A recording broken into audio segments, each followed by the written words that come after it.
All right, Emily, swimming screencast notes 2. And I noticed that the link did not work yesterday. I replaced the link, so it should be working, so you can go back to that. All right, here you see the top marginal tax rates, and you'll notice that during World War II, the top was paying over 90% at one point. I mean, people are complaining today of paying 35%. Well, when you compare 35% to 90-something percent, I mean, that is quite a reduction.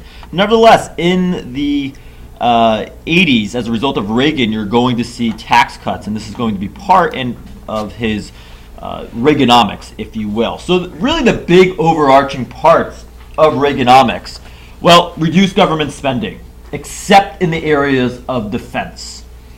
Reduce federal income taxes. It's always seen as sort of like a trickle-down economics, and the idea that if more people have money in their pockets and they're not spending it, or if they're not paying taxes, they'll have more money in their pockets, which in turn they will buy consumer goods, which will help to stimulate the economy. That's sort of the idea there. He also wants to reduce government regulation. There's a lot of red tape, there's a lot of bureaucracy, and he's trying to trim this down. Lastly, inflation is sky high. In the reading that you looked at, it was talking at mortgage rates of 15%, also looking at the consumer price index in double digits. Today, the United States wants inflation. The economy has been very stagnant in terms of inflation. A healthy growth for inflation is about 2%. Today, I mean, it's very, very low. The price of living has not really increased terribly much as a result of the effects from the recession. So ultimately, and we're going to get into this, the 30% cut in taxes is going to be 25%. He's going to attempt to accelerate depreciation for capital and business. So again, reducing that inflation. 9% increase for defense spending per year for 5 years. He did get that. However, he did not get the $50 billion cut in non-defense spending, which will grow to $100 billion.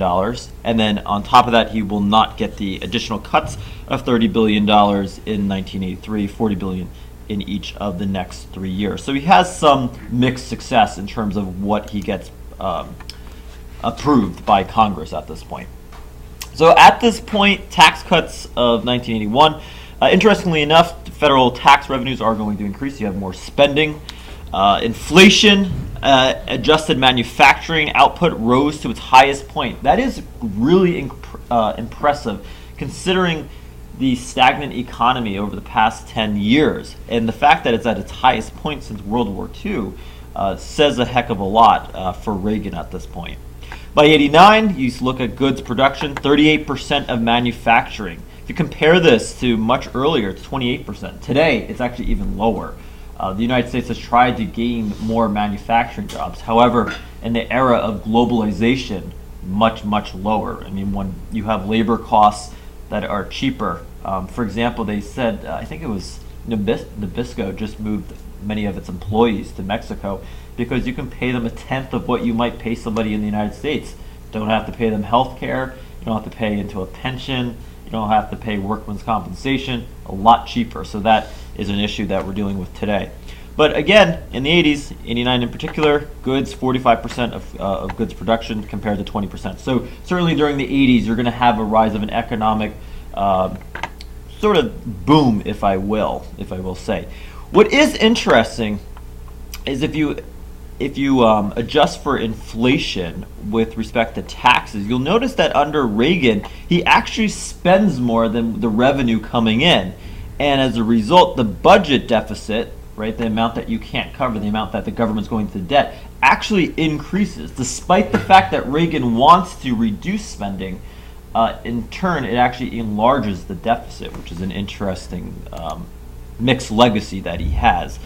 Again, just to also reiterate the increased output, if you look at employment falling at a decline of 6%, result of productivity gains. I mean, you have a lot of good things that are happening. Exports, meaning you're selling to other countries, that's also going to increase by 90%. So again, you get sort of the idea. Raise its share of the world's manufacturing exports 14% to 18%. So you have this happening as well.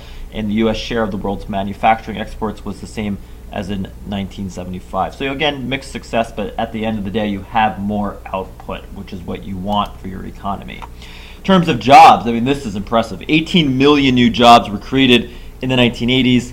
If you even combine Japan, Britain, Germany combined, you're still having more job growth. Granted, the U.S. does have a higher population. Higher paying jobs, even though wages are going to decline, when you take the overall compensation package, when you include health care, when you include pensions, that package is actually more than what it would be worth in 1978. So in the end, Reaganomics is not actually going to gut the social programs. In fact, Social Security even increases, but social welfare actually still plagues the budget deficit under Reagan, which is interesting and still is a major problem today with respect to what the U.S. government spends its money on. Top three things are like Medicare, Social Security, and then payment of interest on debt. So that's nothing new under Reaganomics. But again, if you look at income growth, really it helps the wealthiest the most in terms of increasing their income by close to about 19%. But notice that even the lowest 20% are seeing increases in their wages by 11%, and that's something you can see at the end of the day. So Reaganomics certainly is going to have a positive effect in that respect for the average American at this point. So tomorrow we're going to look at pet rocks. Actually, not tomorrow. Actually, tonight's screencast is going to look at pet rocks. So here we go. All right.